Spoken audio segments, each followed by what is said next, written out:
the frustrations of the intellectual black man. If you're an intellectual black man right now, you're probably frustrated as hell. And you're wondering why you're ignored on a consistent basis. People don't hear your wisdom in everyday life. Well, in today's video, I'm going to give you all the reasons why you are ignored and why your voice isn't the main voice that black people are listening to. I'm going to break it down today. And I've been meaning to do this video for a long time. I'm just now getting around to do it. Now, if you guys want me to talk about certain topics or whatnot, be more than welcome to comment below.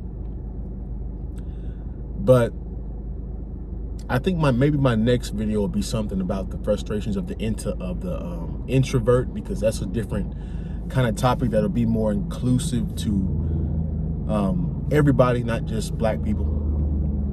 But specifically in this video, this pertains to the intellectual black man, and I'm going to tell you why, and it's going to make a ton of sense in a second. One of the reasons why you're ignored, you're not respected, your voice falls on deaf ears is because the black community does not. We've gotten to a space now where we don't respect education. We respect rappers. We respect pop culture. That's why the liberals, they'll get Quavo, they'll get Megan Thee Stallion, Cardi B. They'll get all these, they got, what is his name, the damn singer? Not Taylor Swift, even though they got her too, but they got John Legend to talk about, they bought and paid for him to talk about, there's no migrants eating cats and dogs in Ohio. So we only listen to pop artists, musicians, which are really, and athletes, and which are really, in the big scheme of things, some of them are smart, but most of them are just good and talented at their specific craft. Outside of that, not really the smartest people. But this is why your intellectualness is falling on deaf ears, because black people do not value education coming from anything other than pop culture. There was a recent video where Kodak Black was talking to some little kids, and he has some yak in his hand, a Black and Mild, and he's cursing. And those kids are listening intently to his words, watching his mannerisms. And I'm just trying to sit there and try to understand what coach would allow Kodak Black to walk up like he walked up with the stuff he's holding in his hands, with the amount of vernacular that he has in his hands. Has the diction that he has, the slang he has, to promote a message to young children.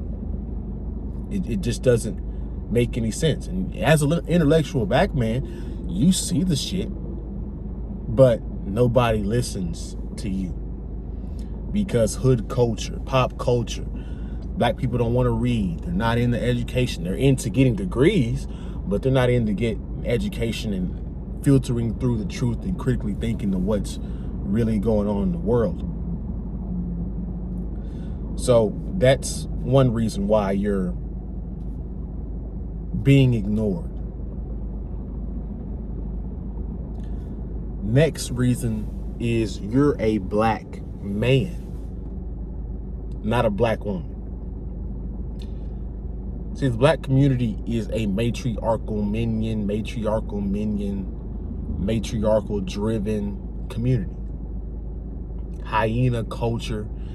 Kevin Samuels broke this down. The Angry Man broke it down before him. This is common knowledge at this point. This is why when the black woman Like, think about it like this, right? This is real life. This is a real life story I'm about to give you. And I'll get into it in a second. But I was in Walmart, which I do not go to Walmart. I hate Walmart. Go to HEB or freaking Target, whatever the hell.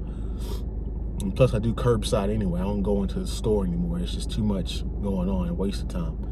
But I had to go into Walmart because what I was looking for was in there. And so I bought some cables and I bought something else to cook a jump rope because I was going out for vacation. And so I got these two things in my hand with my receipt in my hand on purpose because I know Walmart likes this concept of having a fucking greeter at the end of the door, right? Like a greeter's gonna stop crime. It's the funniest shit in the world. He's just fucking sitting there harassing you for no reason, right?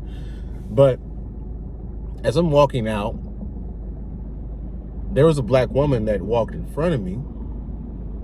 The guy, the greeter, as she's leaving, she's like, "Hey, how you doing, ma'am? You have a nice day." As I walk up, "Where's your receipt? Where's your receipt?" I'm like, "Bro, it's literally right here in my hand. I have two items. One of them's actually pretty bulky." So this is the shit you go through. Because we've gotten to a space now where black men, we've suffered so much stereotypical, we'll get into that in a second.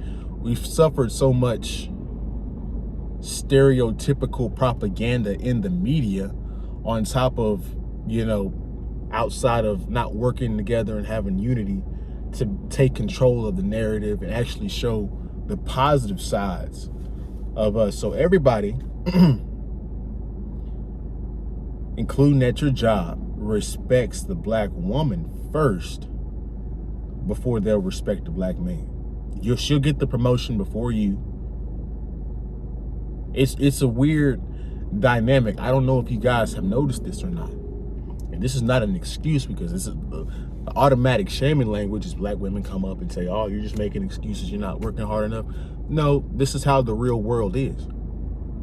And because you don't want to accept it for what it is or what the black community is or what the world is, what you want me to do?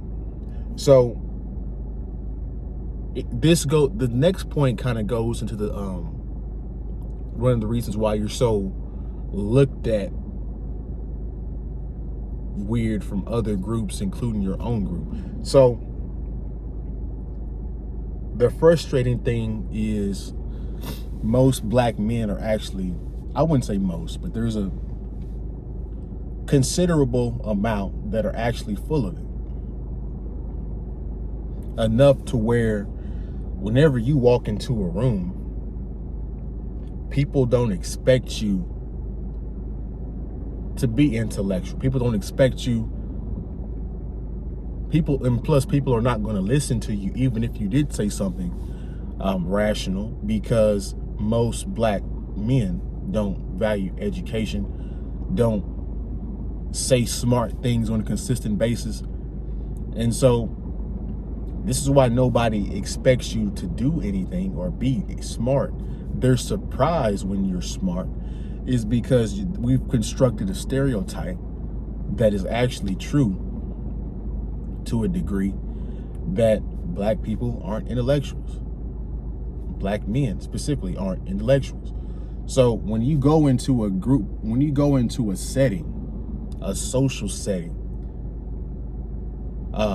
black people aren't going to respect you because black people don't respect intellectual content, educational content. And I'm not saying all black people, I'm just saying it's enough to where it makes a difference to why you're frustrated. And now you're dealing with that with black people. Now when you go over to whatever, Mexican, whatever, Latino, white, Asian, it doesn't matter. When you go over there and they see you walk in the room, they're like, "Hey, he's the rapper type. He just values being cool. He's probably broke, probably not smart." So they already have that swimming around their head. And so once you open your mouth and you're intellectual, they're either shocked or they're not going to believe you because you know they don't believe you to be or deem you to be worthy of listening to. So you're frustrated on both sides, essentially. And the last part, which is actually bigger than you think, most intellects that we black people deem as intellects are actually the bought and paid for black people by the liberals. That the Roland Martins, the Al Sharptons, the Jesse Jacksons, the Martin Luther Kings, these are all bought and paid for people by the liberals. So they were paid to promote a message to black people by the liberals. And then these people, you know, the educated black people, they tend to hoard information away from other black people, which is why black people don't get any progress as well, because they don't share the information to other black people. So it's just a whole combination of foolishness in the black community that you're dealing with that is causing you to be frustrated as an intellectual black man. Because if you were a black woman, if you were a different race, people wouldn't have these stereotypes on you. And I'm not here to make an excuse, because I don't make an excuse. I still talk this shit in real life. And, you know, there's certain people that are willing to listen to you and respect your opinion. But I'm just telling you guys a different point of view of what's really going on in the world. It is what it is. I'm not saying shut up and be quiet. What I'm saying is this is what you're going to run into once you open your mouth. So that's my video. If you guys want to add some other points that I missed, go ahead and add in the comment section below. I appreciate you guys watching to the end. You guys have a good day, good week. I will see you guys in the next one, man. Peace.